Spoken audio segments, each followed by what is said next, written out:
किशोर देशमुख यांची नांदेड जिल्हा उत्तरचे भारतीय जनता पक्षाचे जिल्हा अध्यक्ष म्हणून निवड झाल्यानंतर भोकर येथे त्यांचा जंगी सत्कार करण्यात आला।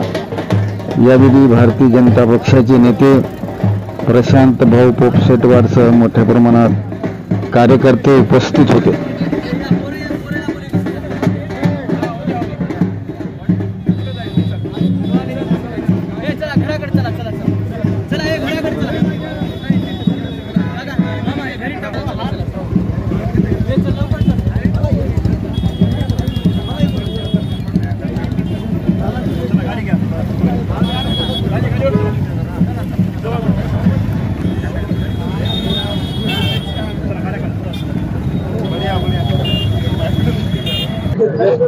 देशमुख साहेब आज आपण अध्यक्ष झाले, आपल्याला कसं वाटतं?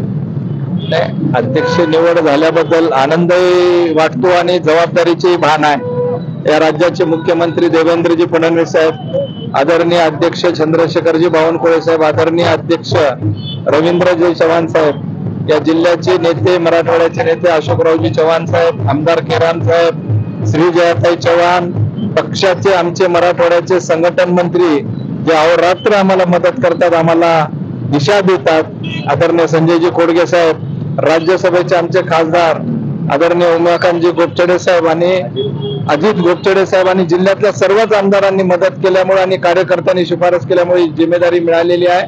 निश्चितपणे सर्व टीमला सोबत घेऊन येणाऱ्या जिल्हा परिषद, नगरपालिका आणि पक्षाच्या व्यापक संघटनात्मक वाढीसाठी आम्ही प्रयत्न करू। भारतीय जनता पार्टीचा जबाबदारी मोठी आहे। उत्तरमध्ये 200 मतदारसंघ येतात। या मतदारसंघामध्ये आपल्याला भारतीय जनता पक्षाचे कशा प्रकारे आपण पक्षाला वाढविणार? मुळात काय आहे की संघ परिवाराच्या माध्यमातून घराघरामध्ये हिंदुत्वाचा विचार पोहोचलेला आहे।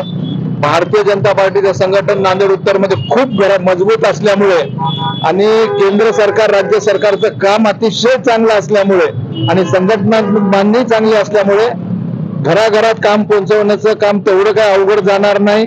मोठ्या प्रमाणात इकडलं नेतृत्व सक्षम आहेत, पदाधिकारी सक्षम आहेत, कार्यकर्ते सक्षम आहेत। जनतेचा कौल येणाऱ्या स्थानिक स्वराज्यामध्ये सुद्धा भाजपकडेच असेल असं मला ठाम विश्वास आहे। भारतीय जनता पार्टीचा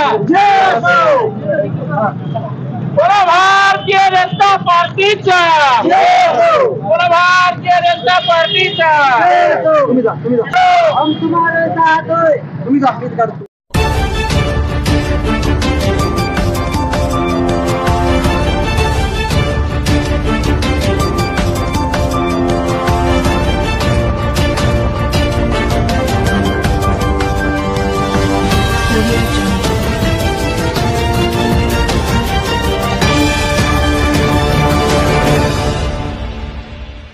नमस्कार, मी दिनेश मुदोळकर, प्रवक्ता न्यूज लाईव्ह मध्ये आपलं स्वागत।